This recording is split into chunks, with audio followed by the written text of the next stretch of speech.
Hi, it's Fias Taro. Hello, Taurus. Okay, so let's see. Sino ba itong nag-iisip sa'yo at bakit? Kukuha tayo ng iba't ibang energy, no? So, yeah, before tayo mag-start, kung hindi ka pa nakakapag-subscribe, please do subscribe and hit the notification bell para lagi po tayo maging updated sa mga mangyayari pa lang. Yes, and syempre po, if you're interested sa ating private reading at sa ating mga items, yeah, just message me sa akin pong FB page for more info. So, meron tayong protection from evil eyes. Okay, so meron tayong ring. Yung ring natin is adjustable. Okay, so nothing to worry pagdating sa measurement, sa sizes, no. Ayan ang ating evil eye ring. Yung atin namang dalawang necklace, bracelet. So, isa is yung adjustable. Ito, adjustable. Ito naman yung garterize. Okay, so ganito siya. Yan, ito yung pendant ng ating garterize. Ito yung mayroong initial, available siya sa red string. Okay? And yung ating 2-in-1 love and money bracelet. Okay? Love and money, money and love. So, with citrine stones, oo. So, nag-a-act siya as what? Money magnet. Yes, hindi lang tayo magfo-focus na lang sa love. So, pati sa money, syempre, no? Gusto natin yung the best of both worlds, no? And so, yeah, kung ikaw lalaki, gusto mo nito, pwede mong ilagay sa red pouch at dalhin mo lang palagi. Ibulsa mo lagi, no? So, yeah. Ano pa ba? Kailangan ko ng real name mo. Okay? Sa lahat naman ito, kailangan namin ng real name, and kung inyong irirregalo, real name din nung ating pagregaluhan. Okay? So, yun ha. And yung ating grantor, so yung ating taga-grant, okay, ng ating mga manifestations. So, kasama dapat nito lagi is magpoprotekta sa iyong manifestations. So, evil eye protection po. Ha? So, kung meron kayong evil eye, samahan nyo. Isama nyo sa ating grantor, isama nyo sa ating love and money. Okay? Para maproteksyonan yung inyong mga ginugusto. And syempre, tagapagbigay ito ng weekly surprises, no? So, ito ay kung ito man ay maliit o small, medium, large. Oo. Basta magbibigay siya weekly. Okay, may mapapansin kayo, parang may dumarating bigla-bigla. Weekly. Okay, and that is positive energy po. No? So, nalimutan natin yung ating necklace. So, yung necklace natin, this is our evil eye protection na necklace. This is unisex. Okay po. So, makikita mo, small lang. Maliit lang yung ating pendant. Ganyan lang siya. Meron siyang blue stone doon sa corner. Sa center. So, yun po, ha. And yeah, this is non-tarnish, hypoallergenic. And, syempre, yung ating pangtanggal alat, pangtanggal MALAS. Okay, yun yung pangtanggal po. Ito, si cord cut. So, tatanggalin natin yung mga nagsisilbing MALAS sa inyo. Ayun yung tatanggalin natin. Nagbibigay ng hindi magandang energy, no? Yung alat, mga ganyan. So, okay. Kung may tanong, message na lang po, ha? So, again, Taurus, let's see. Sino ba ito nag-iisip sa'yo at bakit? Sino ito nag-iisip sa'yo, Taurus? And why? Sino? Sino siyang nag-iisip sa'yo? The Eight of Wands universe. Pwedeng hindi mo siya kausap ngayon. Pwedeng may block. Pwedeng naka-block ka. Or binlock mo. The Knight of Wands. Napaka-inconsistent ng tao, lalo na pagdating sa communication. Hindi sila consistent. Kung hindi mo to kausap ng araw-araw, pwede siya to. Kung walang blockages, pwedeng nakakausap mo to, pero hindi araw-araw. Lumubog lumitaw yung energy niya. Pwedeng fire sign, Aries, Leo, Sag. Some of you, alam mong may iba to, or alam mo, or pakaramdam mong may iba. The Empress. Pwedeng nawiwili sa ibang mga bagay itong taong to sa ngayon. Yes. Hi, Lucky. Napapansin ko siya. Oo. Anyway, so maybe, yun nga, parang ganun, parang nakukuha yung interest niya ng ibang bagay, na ibang tao, kung ano man. Kaya hindi siya maging consistent rin sa'yo. Feeling mo talaga you're an option. You are an option. Feeling mo option ka. Pero I don't know kung talagang option ka lang. Let's see. Bakit kanya iniisip ngayon? Ano bang sitwasyon nyo ngayon? Tingnan natin. Ano talaga ang sitwasyon nyo ng taong to? The Moon. Silence. Some of you, maybe you're mirroring each other. Why the Moon? The Star. Ano to? Galaxy? Ha? Galaxy ito. Oo, tingnan natin. So, the Moon and the Star. Meron ako nakikita dito nag-chase. Who's chasing?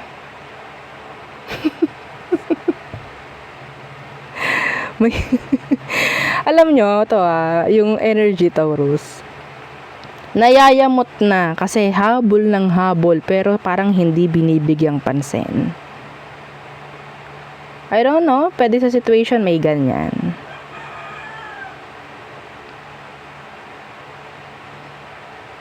Some of you want them to mirror your actions. You want to mirror. They want you. Parang ganyan. Ano daw? Na ano ako, nabindang ako. You want them to mirror your actions. Yun. You want this person to mirror your action. Gusto mo nagayahin ka ng taong to. Kung ano man yung action mo. Some of you, you are, what? Chasing sa situation. So, if you're not chasing, then, maybe you're just expecting something from this person.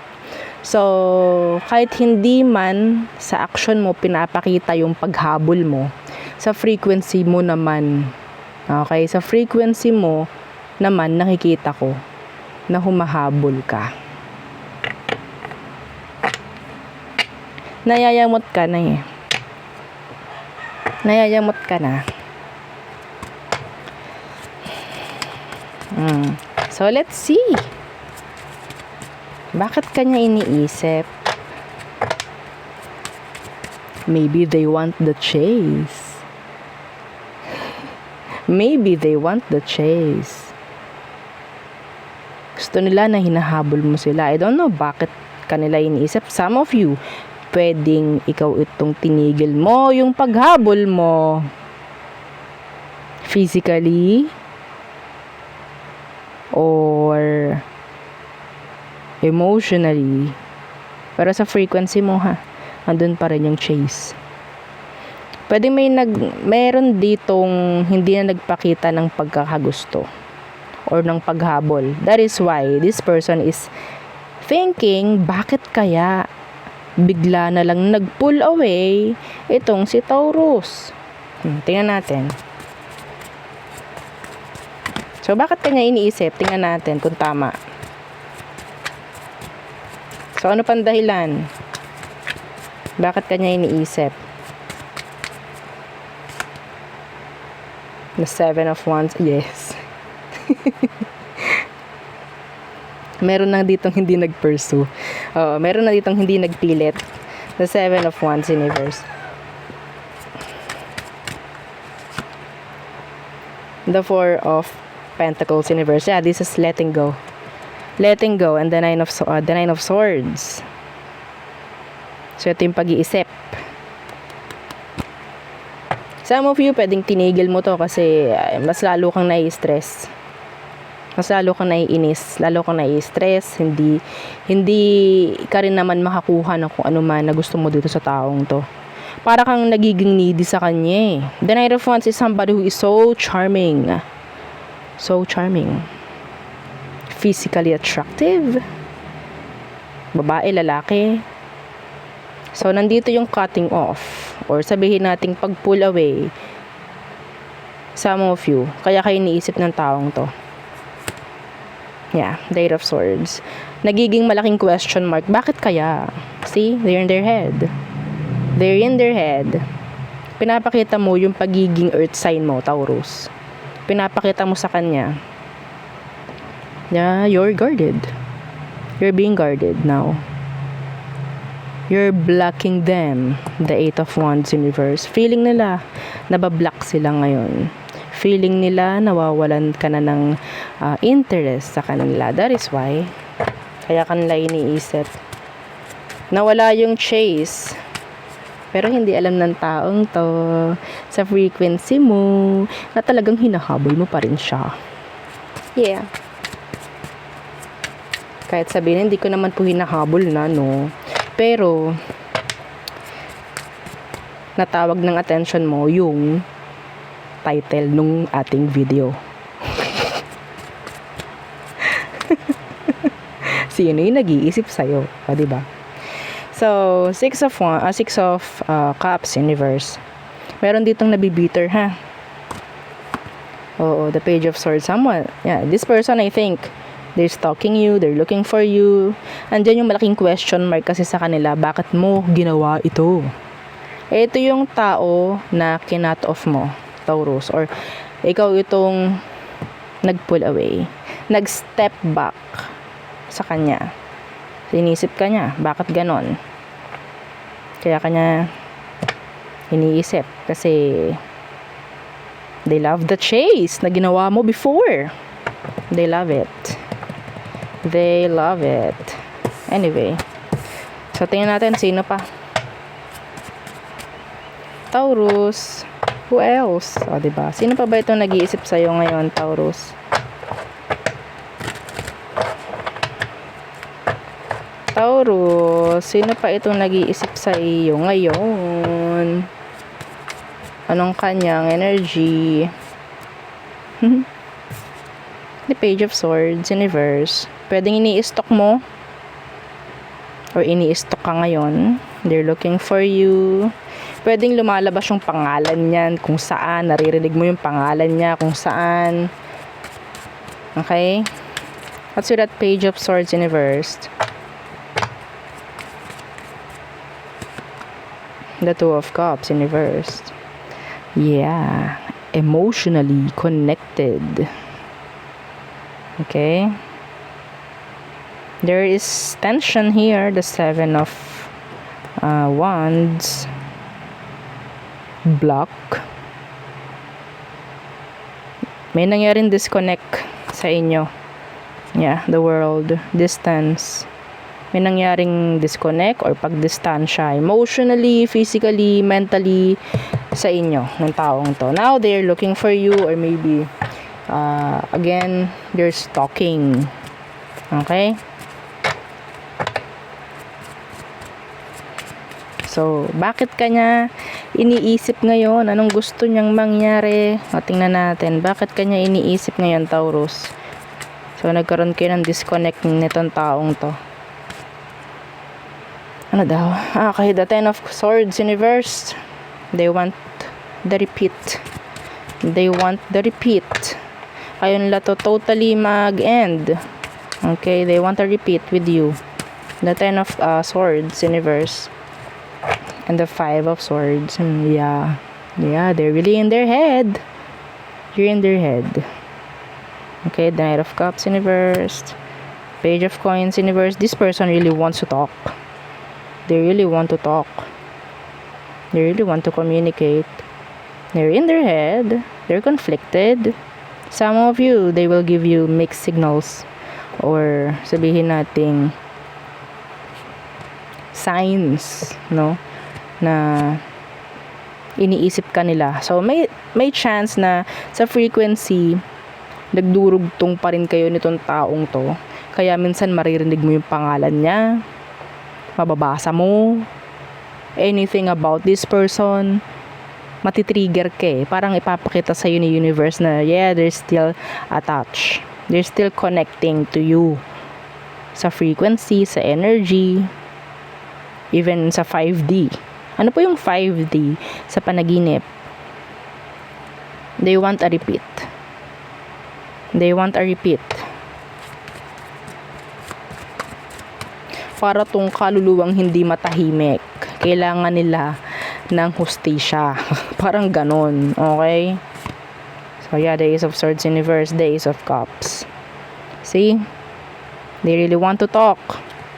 Pero ang problema dito is hindi nila alam kung paano ka i-approach. Kung ano ang magandang sasabihin or whatsoever pagdating sa'yo. Okay? The Ace of Cups, they have a lot to say. They have a lot pagdating sa emosyon. Again, kinuha mo na lahat ng sword. 8, oo. And 10 of swords. I mean 9 to 10. Parang ganyan. So, they're really in their head. Some of them, they're scared. Some of you, this person is an air sign. Could be a big air sign placement. Gemini, Libra, and Aqua. A little water. A little of water. Again, see? The 3 of Swords. Gusto nilang makipag-ayo, sa totoo lang. Pero hindi nila alam kung paano. They're looking for answers. They're looking for ways, no? Para kumunik muli sa iyo. So, let's see. All signs. All signs. Aries through Pisces.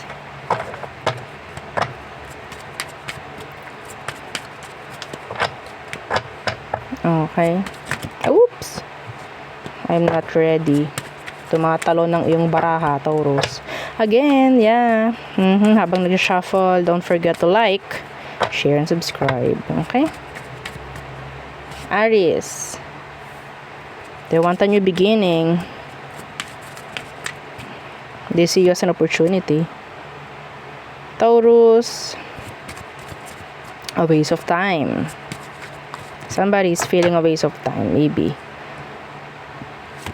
Over-planning. Meron ako narinig over-planning. Gemini. Feeling drowned. Okay, I don't know. Some of you, parang feeling niya kailangan niyang iangat yung sarili niya. Kasi parang masyado na siyang nalulubog dito sa sitwasyon ninyo.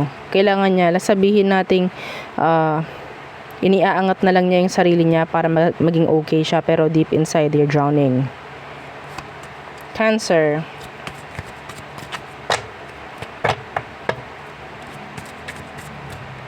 They're sad.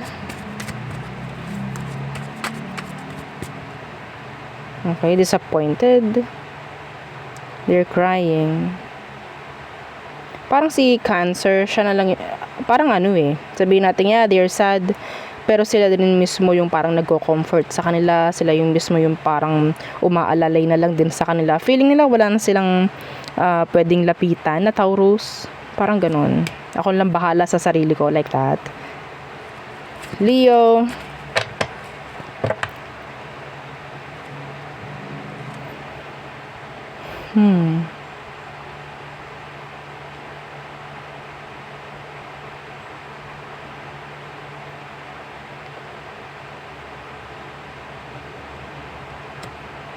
Parang si Leo, gusto niya ng another chance, pero some of them, they have options. Okay? They have options. Para silang mag-go ba ako or babalik kay Taurus. Parang ganun, mag-go ba ako dun sa bago or babalik kay Taurus. Virgo, they want commitments. Libra,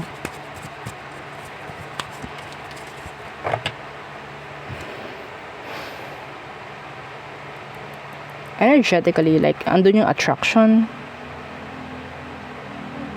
Some of you, ikaw yung kabaliktaran. Parang ganyan. Or sabihin natin, kabaliktaran ng ipinapakita nito yung emosyon niya. Okay? Parang ganun. Scorpio, gusto niya makipag-ayos. Sagittarius, gusto niya sabihin natin, they want to move on. Pero gusto niya makipag-ayos din. They want to heal. Parang may ganyan. Sa Capricorn, I repeat. So, may chance na magkaroon ng waste of time lang. Okay? Kasi masyado na itong hindi ka na naive dito with this Capricorn. Aquarius, feeling stuck. Stuck. This could be yes or no. Parang ganyan. Pisces. Yeah. Sinabi ko dito, aqua ba? Aquarius. Anyway. So, Pisces. Andyan na yung energy na parang meron siyang i-drop. Okay? Parang merong gustong i-drop si Pisces. I don't know. Maybe gusto niya mag-sorry, a message, like that. Okay? Kasi feeling niya, wala rin namang tutulong sa akin kundi ako na lang din. Wala makakaintindi. Parang ganon na energy niya. Anyway, so there, yun ang aking reading for you, Taurus placements. Again, please don't forget to like, share, and subscribe, and follow our FB page, and yung ating second YouTube channel na nasa description box below. Yes, okay. So again, thank you. Goodbye.